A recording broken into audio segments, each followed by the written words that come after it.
You are not your body or your personality. I recently heard this and it inspired me to think a little deeper about self-concept. Self-concept is how you see yourself in relation to the world around you. How do you see yourself in relation to your desire? What are the stories you're keeping alive with your thoughts? What inspired me the most was understanding that our personalities, no matter how real they may seem, are illusions, just like everything else in physical reality. This is why they are malleable. The stories you tell about whom you are creating your personality. So, what stories are you telling about your personality and how it relates to your desired reality? For example, I used to identify as painfully awkward and shy. It was something I felt incredibly insecure about. I was insecure because I saw this part of my personality as a flaw that made me undesirable. I was telling myself the stories that being painfully shy and awkward was just who I was, that I would never be able to have my dream life because of who I was, and that the people around me didn't like me because of my personality. These stories caused a lot of unnecessary stress and anxiety. Then came Neville. Once I started studying Neville, I decided to stop telling those stories.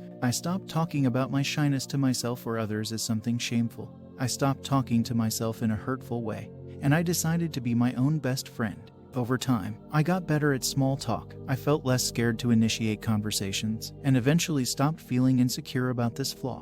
Why is a flaw in quotes? Well, everything that you perceive as a flaw is an illusion. It's not real. It's simply a story. You are perfect just as you are now. You are worthy of your desires just as you are now. You do not need to change anything about yourself in order to get your desire. You've read and heard a million times that once you change, your 3D will change. That's true, but it doesn't mean you change physically, or change your personality, or anything else in your 3D reality. That phrase simply means to change your inner conversations. Using my above story to clarify, if I believed I had to change my personality or my shyness in order to have my desires, that would be putting a condition on my manifestation. This is not to say you shouldn't manifest personality changes if you want to. This is to say that your personality is not a circumstance or a requirement for any manifestation because it is not who you really are. Who you really are is God, and God is perfect and deserving. Therefore, so are you. Who you are as a person, as a human, isn't a circumstance to overcome. Stop putting conditions on your manifestations. Stop telling yourself that once you change you can have what you want. Stop telling yourself stories that counter your desire. Your self-concept as the creator of your life is the most important part of your self-concept. If you know you are God, that your thoughts create your reality, and that everyone and everything is just reflecting your awareness, then you know nothing is truly out of your reach. Recognize that you are not your body, ego, personality, or circumstances. You are God. You can do, be, or have anything you want. If you desire it, it's yours. See yourself as worthy, not because you're a good human, but because at your core, you are God and God is inherently perfect and deserving. Start affirming you are the only one creating your reality. Affirm you are the God of your reality. Affirm that you know how to manifest and that you're doing it right. Affirm you are perfect just as you are now and can have whatever you want now.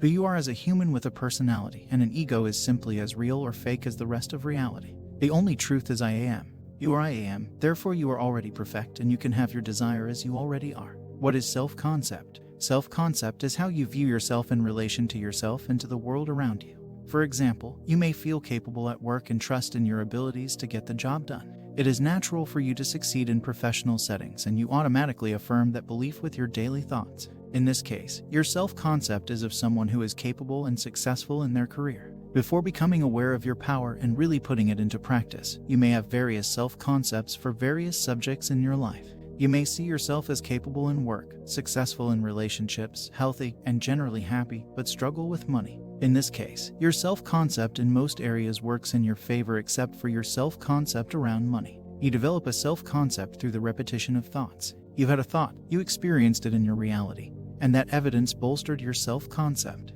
And this works regardless of if it benefits you or not. Your self-concept is constantly changing and evolving with every thought you allow and entertain in your conscious mind.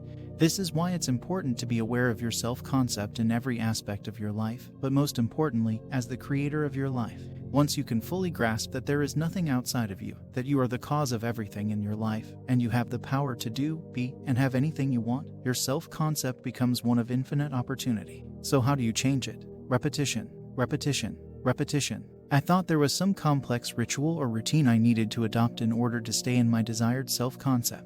False. All that is needed is repetition, practice, and persistence. You practice a strict mental diet. That is all you need to do. Control your inner conversations. All the techniques you've ever heard of are simply ways for you to experience the feeling of being in that desired self-concept. If you like to visualize because it feels good, then great, keep doing it. If you like to affirm because it feels good, then great, keep doing it. Just remember, you don't need any technique to manifest or to change your self-concept.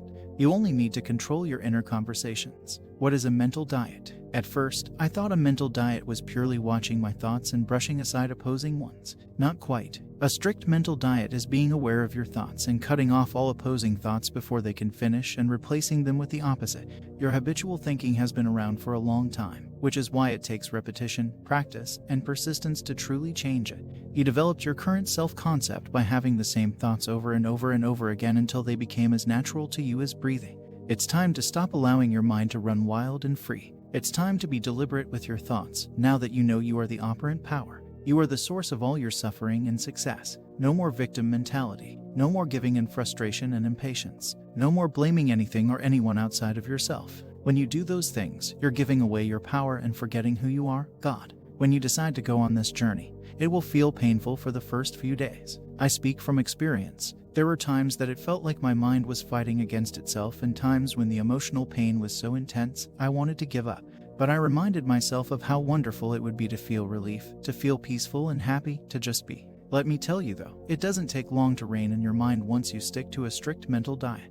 It took me less than a week and my entire self-concept shifted regarding everything. 2 weeks in and it felt so easy for me to catch and flip all opposing thoughts, to the point that I now saw those thoughts as lies and my replacement thoughts as truth. Dwelling on habitual thoughts that disempower you do nothing but keep you stuck in misery. Why do you want to feel miserable? Aren't you tired of fighting with yourself, of repeating the same patterns? If you are, then it's time to truly adopt a mental diet and discipline your mind. The process is quite simple, just not always the easiest to stick to.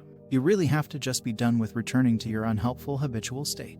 That's what did it for me. I got sick and tired of feeling anxious over silly things. That's not to say that you'll never feel anxious again or that you'll never have opposing thoughts. You're human, so you'll still experience human emotions. You'll just be able to catch them quicker. They'll have less of an emotional effect on you, and every day you practice and persist, your new self-concept will solidify and become your new habitual state. Be patient with yourself, be kind to yourself, and commit to yourself. You deserve the peace of mind. You didn't come to Earth to have a human experience and suffer. You're divine. You came here to have a wonderful and fulfilling life. So, it's time to let go of all your oppressive thoughts and beliefs and adopt some empowering ones that will help you create the life of your dreams.